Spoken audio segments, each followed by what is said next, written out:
So student, you may have completed present indefinite tense. So today I am going to explain present continuous tense. Present continuous tense.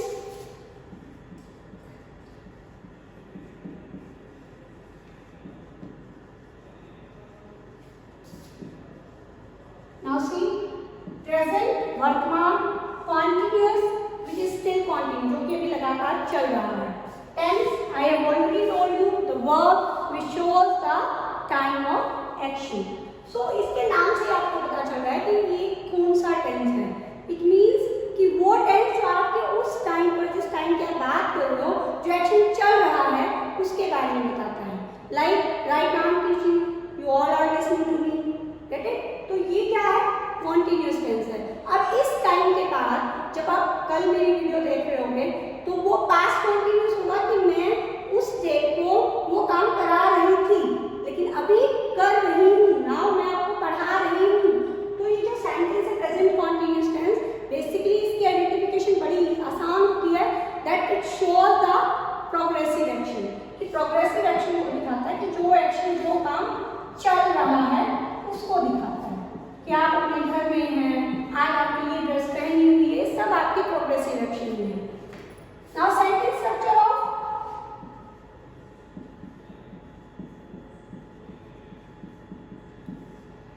present continuous affirmative sentence. That is subject is, am, are, first form of verb, ing, object. Now subject I have already told you. Who is performing the action? Doer. Is and are, these are the primary auxiliary. यानी कि ये सारी क्या हैं? Helping verbs हैं. First form of verb ing. This is fourth form of verb. And object is receiving the action. Now comes subject by use of is, am or are. Is with he, she, it, singular noun. Singular noun एक वचन, किसी भी एक के साथ. And with only I. And are with they, you, we, and plural noun. बहुवचन means more than one. This is for one and this is for more than one. ठीक है? Now example, my brother is singing now while my sister is playing. तो दोनों ही example एक इसमें present continuous tense की. मेरा भाई तो गाना गा रहा है अभी जबकि मेरी बहन जो है वो खेल रही है. ठीक है? This is for affirmative sentence. Now for negative sentence. Sentence structure would be for negative. ठीक है बेटा, कॉमन होगा इसके बाद सारा नेगेटिव का कि आप सब्जेक्ट के बाद हेल्पिंग वर्ब अप्लाई करेंगे, then you will apply not, then first form of verb ING. Object के तीनों ही कॉन्टिन्यूस टेंस के लिए क्या होगा? कॉमन फार्मूला होगा. हेल्पिंग वर्ब से चेंज होते हैं क्योंकि प्रेजेंट कॉन्टिन्यूस है तो इसलिए हम हेल्पिंग वर्ब इज, एम और आर अप्लाई करते हैं अकॉर्डिंगली. ठीक है? तो सपोज आप ये कहना चाहते हो कि my brother is not playing cricket now. मेरा भाई अभी क्रिकेट नहीं खेल रहा है.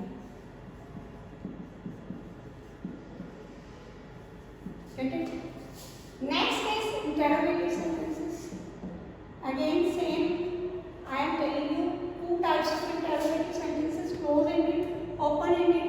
And for close-ended we will use first helping verb. Then we will use form of verb. Helping verb, subject, first form of verb ing और object. ठीक है? Next, open-ended में you will apply their WH word.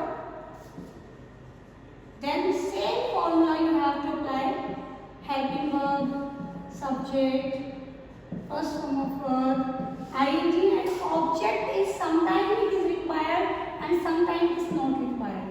This depend on the condition. So like helping verb ये है क्या आपका भाई cricket खेल रहा है. So is your brother playing cricket now? आपने क्या किया, आपने एक क्वेश्चन बनाया जिसमें आपने हेल्पिंग वर्ब से क्वेश्चन स्टार्ट किया. देन सब्जेक्ट कौन है, योर ब्रदर. क्वेश्चन ये है. Then first form of verb ING. Same आपने जो ऊपर फॉर्मूला लिखा हुआ उसको यहाँ पे आपने अप्लाई किया है. सपोज क्वेश्चन है हु इज प्लेइंग नाउ, खेल कौन रहा है. तो देखिए मैंने आपको बताया था कि sometime we need not to use object while framing the questions, that is open-ended question statements.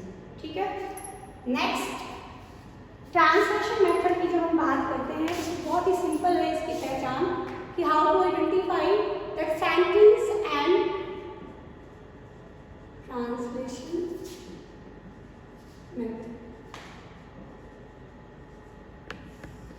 Sentence ends in Hindi with रहा है, रही है, रहे हैं, एक्सेट्रा. आइडिया मिल गया होगा. लाइक मेरे फादर अभी अखबार पढ़ रहे हैं, न्यूज़पेपर पढ़ रहे हैं, मैं आपको पढ़ा रही हूँ, तो इसमें सेंटेंस का एंड किससे हो रहा है, रहा है, रहे हैं, रही है से. तो जब आप जैसे लाइक मेरे पिताजी समाचार पत्र पढ़ रहे हैं.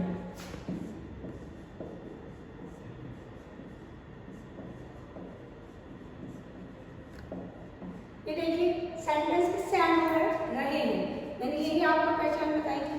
तो अब जब आपने इसको आइडेंटिफाई कर लिया, आपने ये भी देखा कि इसमें नोट नहीं है, क्वेश्चन स्टेटमेंट नहीं है, तो आप उसी के अकॉर्डिंग जो है इसमें फार्मूला अप्लाई करेंगे. फॉर्मूला क्या होगा कि subject is an are first ऊपर बाइंग. सब्जेक्ट यानी कि डूअर, काम कर कौन रहा है, पिताजी कर रहे हैं, तो माई फादर. अब एक्शन क्या है, पढ़ रहे हैं. अब उससे पहले मैंने क्या अप्लाई करना है, इन तीनों में से कोई भी एक हेल्पिंग वर्ब. तो मैंने आपको बताया था कि singular noun for one only we use is.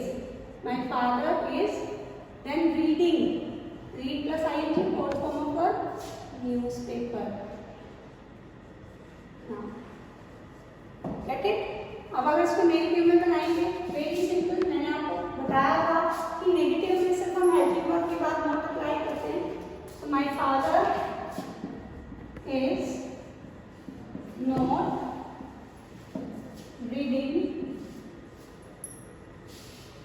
Stories, कि कहानी नहीं पढ़ रहे हैं ना, कि अभी वो कहानी नहीं पढ़ रहे. या अगर आप इंटरोगेटिव सेंटेंस बनाना चाहो कि is your father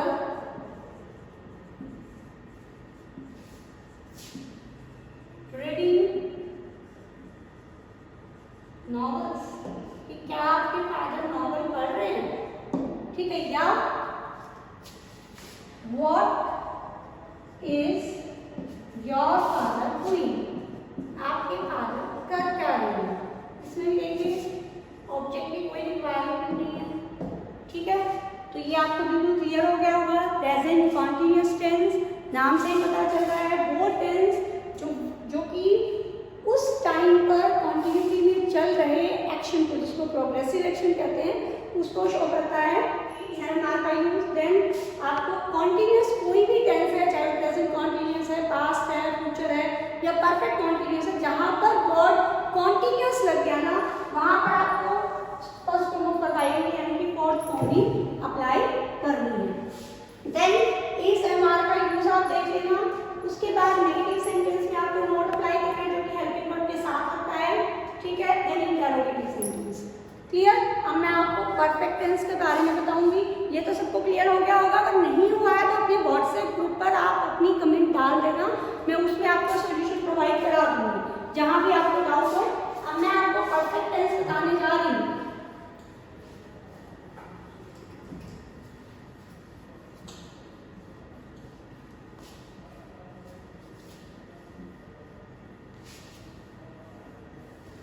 Yes, present perfect tense.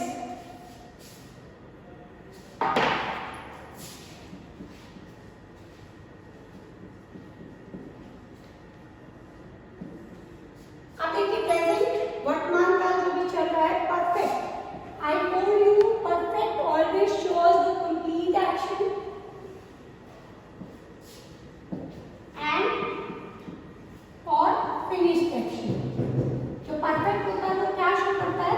Finished action show करता है, काम जो खत्म हो गया है, यानी कि आपने रिसेंट पास्ट में जिस काम को खत्म किया है, पूरा किया है। जैसे कि अभी हमने क्या किया है, हमने प्रेजेंट इंडेफिनिट टेंस और प्रेजेंट कॉन्टिन्यूअस टेंस को कंप्लीट किया है, तो वो हमारा कौन सा टेंस है? Present perfect tense. कि अगर मैं इसको ट्रांसलेट करूं, that I have told you और explain you present indefinite and present continuous tense, तो रिसेंट पास्ट में या प्रेजेंट में कंप्लीट एक्शन और फिनिश्ड एक्शन को जो शो करता है, that is present perfect tense. Now sentence structure. बेटा अगर आपने पहला टेंस बहुत अच्छे से याद किया है तो आपको इनमें कोई प्रॉब्लम आनी ही नहीं। इसमें अफर्मेटिव सेंटेंस के लिए क्या होगा? Subject, helping verb, third form of verb, object. ये जो फॉर्मूला है ना, ये तीनों परफेक्ट टेंस के लिए सेम होता है, सिर्फ आपको हेल्पिंग वर्ब चेंज करनी होती है। लेकिन मैं वन बाय वन आपको बता रही हूँ। सब्जेक्ट हेल्पिंग वर्ब कौन सी अप्लाई होती है? हैज और have. Now where to use have and where to use has? Has we use along with he, she, it, single. Have we use along with I, they, you, we, plural। ठीक है? Complete action को show करता है, ये sentence structure है। Now for example, I have already given you notes of present tense. कि मैंने आपको प्रेजेंट टेंस के नोट्स मैं पहले से ही दे चुकी हूँ। ठीक है? मैंने क्या अप्लाई किया? ये फॉर्मूला सब्जेक्ट आई, क्योंकि मैंने एक्शन को परफॉर्म किया, आई के साथ क्या यूज करना है? हैव यूज करना है। Then third formula, then object, क्योंकि मैंने आपको प्रोवाइड किए हैं। ये सेकंड ऑब्जेक्ट है कि मैंने क्या प्रोवाइड किया। ठीक है? ये भी हम ऑब्जेक्ट वाले टॉपिक में जब जाएंगे तो आपको डायरेक्ट और इनडायरेक्ट ऑब्जेक्ट के बारे में मैं आपको एक्सप्लेन कर दूंगी। चलिए नेक्स्ट है, अगर सेंटेंस नेगेटिव हो तो। मैंने पहली वीडियो में आपको बताया था कि अगर कोई भी सेंटेंस नेगेटिव है, आपको सिर्फ और सिर्फ हेल्पिंग वर्ब के बाद नोट लगा देना है और उसमें कुछ आपको चेंज नहीं करना है। तो subject, helping verb, note, third form of verb and object. Now I haven't given you notes of past tense। Okay? Now interrogative sentences, same structure will be followed। First helping verb, then subject, then form of verb, then object। Don't forget to put question mark, otherwise question statement will not be considered। Then WH word, helping verb, same formula को copy कर देना। ठीक है? As it is, helping verb, subject, third form of verb, object if it is required then only, otherwise not. Okay? Now example we can take, have you given the notes of future tense to the students और who has given the notes to the students. ठीक है? ये आप कर सकते हैं। Now translation method,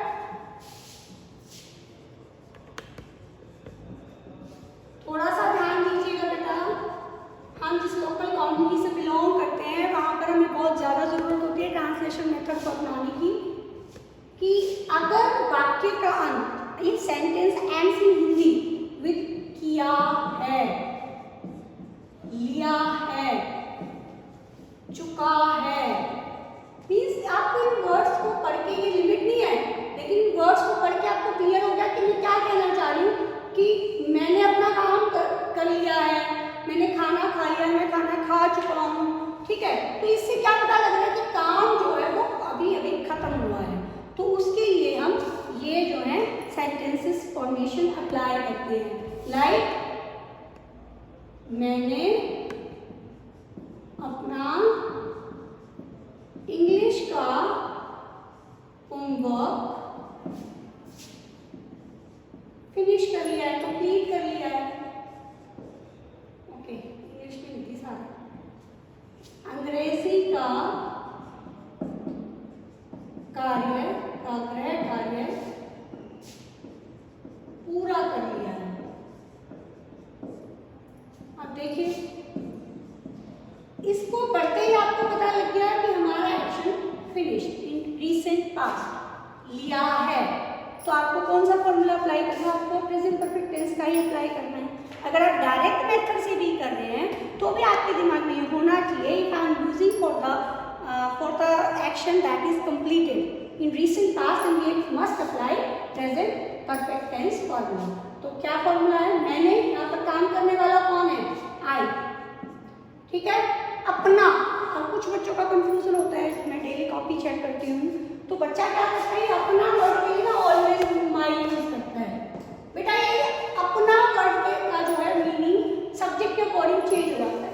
अगर यहाँ पे आई है तो ही माई लगेगा, वी है तो अवर, ही है तो हिज। ये टेबल मैं आपको प्रोनाउन में करवा चुकी हूँ पहले भी, ध्यान रखिएगा इस बात का। सो आई हैव कंप्लीटेड, को मैंने आपको बोला my English homework, my English homework, I have completed my English homework या होमवर्क ऑफ इंग्लिश सब्जेक्ट, ठीक है। नोट अप्लाई करना है नेगेटिव सेंटेंस में, आप नोट यहाँ पर हेल्पिंग वर्ब के बाद यूज करेंगे, I have not completed yet my maths homework. और अगर इंटेरोगेटिव है तो इसी फॉर्मूले के साथ आप जो है अपने सेंटेंसेस को फ्रेम कर सकते हैं। तो प्रेजेंट परफेक्ट टेंस, अगेन मैं आपको रिपीट कर रही हूँ, प्रेजेंट परफेक्ट टेंस, परफेक्ट से ही पता चल रहा है complete action. When you want to show the complete action और फिनिश्ड एक्शन, मीन्स जब आप अपना पैराग्राफ राइटिंग कर रहे हैं, स्टोरी राइटिंग कर रहे हैं या क्वेश्चन आंसर लिख रहे हैं, आपको प्रेजेंट में कंप्लीट एक्शन दिखाना है, फिनिश्ड एक्शन दिखाना है, तो अफर्मेटिव सेंटेंस के लिए, अफर्मेटिव यानी कि सिंपल, जिसमें नेगेटिव नोट नहीं है, क्वेश्चन स्टेटमेंट नहीं है, तो आपको ये फॉर्मूला अप्लाई करना है।